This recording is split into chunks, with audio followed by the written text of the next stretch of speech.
ലൈംഗിക വൈകൃതമുള്ള ഒരു ഭർത്താവ്, ശരീരം വിറ്റുപോയ ഒരു ഭാര്യയുടെ അവസാനത്തെ തീരുമാനം അല്ലേ? നിങ്ങളുടെ തലവാചകം വായിച്ചതുപോലെ തന്നെയാണ്. രാത്രി 3 മണി, മഴയുടെ ഇടിഞ്ഞൊഴുകുന്ന ശബ്ദം, കിടക്കയിൽ വിറച്ചു കിടക്കുന്ന രമ്യ, അരവിന്ദിൻ്റെ ഭാര്യ. ഭർത്താവ് അരവിന്ദിൻ്റെ മുഖത്ത് വികൃതിയുടെ പുഞ്ചിരി, അവളുടെ ശരീരത്തിൽ പതിഞ്ഞ ചുവന്ന മുറിവുകൾ, കണ്ണുകളിൽ അവ്യക്തമായ ഭീതി.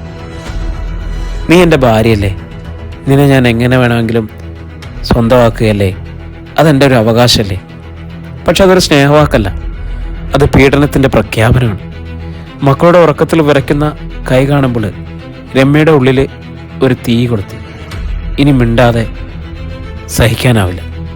പുലർച്ചെ അരവിന്ദ് ഉറങ്ങുമ്പോൾ രമ്യ തൻ്റെ ഫോൺ എടുത്തു നോക്കി.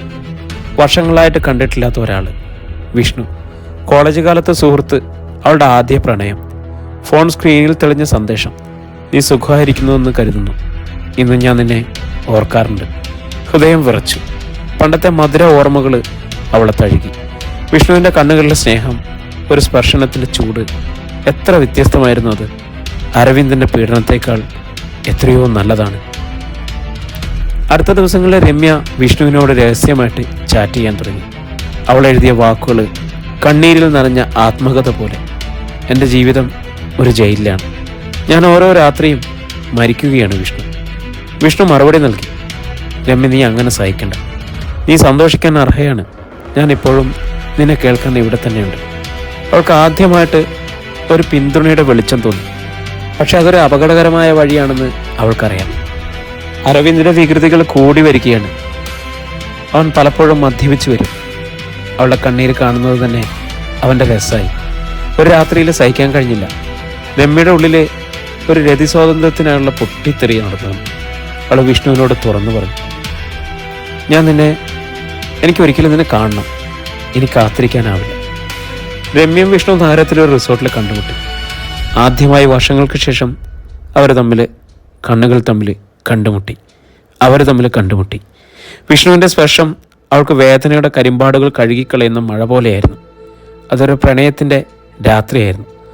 ആവേശവും രതിയും ചേർന്ന് ആദ്യമായി അവളൊരു സ്ത്രീയായതായിട്ട് അവൾക്ക് തോന്നി. അവളുടെ സ്ത്രീ വീണ്ടും ജനിച്ചതുപോലെ തോന്നി. പക്ഷെ മടങ്ങിയെത്തിയപ്പോൾ അവളുടെ മനസ്സിൽ ഒരു ഭീതി. അരവിന്ദിന് ചില സംശയങ്ങളൊക്കെ തോന്നി. അവൻ്റെ ഫോണ് അവൻ കുറേ ആയിട്ട് പരിശോധിക്കാൻ തുടങ്ങി. കുറച്ച് സന്ദേശങ്ങൾ കണ്ടു. കോപത്തോടെ അയാൾ പൊട്ടിത്തെറിച്ചു: നീ എന്നെ വഞ്ചിക്കുന്നോ? ആ രാത്രിയിൽ രമ്യയുടെ ജീവൻ അപകടത്തിലായിരുന്നു. അവൻ മദ്യം കുടിച്ച് കത്തിയെടുത്തു. അവളുടെ കണ്ണുകൾ മൂടി. പക്ഷേ അവൾ ഒഴിവാകില്ലെന്ന് തീരുമാനിച്ചു.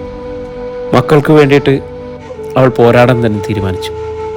ആ രാത്രി രമ്യ അയൽവാസികളെ വിളിച്ച് പോലീസിനെ അറിയിച്ചു. അരവിന്ദ് അറസ്റ്റിലായി. ലൈംഗിക പീഡനവും കുടുംബാതിക്രമവും ഒക്കെ തെളിയിച്ചു. കോടതി വിചാരണയിൽ അവൾ ആദ്യമായി തുറന്നു പറഞ്ഞു: ഭാര്യ എന്ന് പറഞ്ഞാൽ അടിമയല്ല, എൻ്റെ ശരീരവും മനസ്സും എനിക്കുള്ളതാണ്. ഞാൻ അമ്മയാണ്. എൻ്റെ മക്കളെ സന്തോഷത്തോടെ വളർത്താൻ ഞാൻ ജീവനോടെ നിലനിൽക്കണം. വർഷങ്ങൾക്ക് ശേഷം വിഷ്ണുവിൻ്റെ കൈപിടിച്ച് മക്കളോടൊപ്പം ഒരു പുതിയ ജീവിതത്തിലേക്ക് അവൾ നടന്നു. മക്കളുടെ ചിരി, വിഷ്ണുവിൻ്റെ സ്നേഹം, അവളുടെ ഹൃദയം നിറഞ്ഞു. രമ്യയുടെ കഥ പീഡനത്തിൻ്റെ ജയിലിൽ നിന്നും സ്നേഹത്തിൻ്റെ സ്വാതന്ത്ര്യത്തിലേക്കാണ് അല്ലേ? രമ്യയുടെ ജീവിതം ഇനി ഇരുട്ടല്ല, ഒരമ്മയുടെ ധൈര്യം തെളിയിച്ച ഒരു പ്രകാശപഥമാണ്. ഒന്നും ഇങ്ങനെ സഹിച്ചു കൊണ്ടു കിടക്കാനുള്ളതല്ല.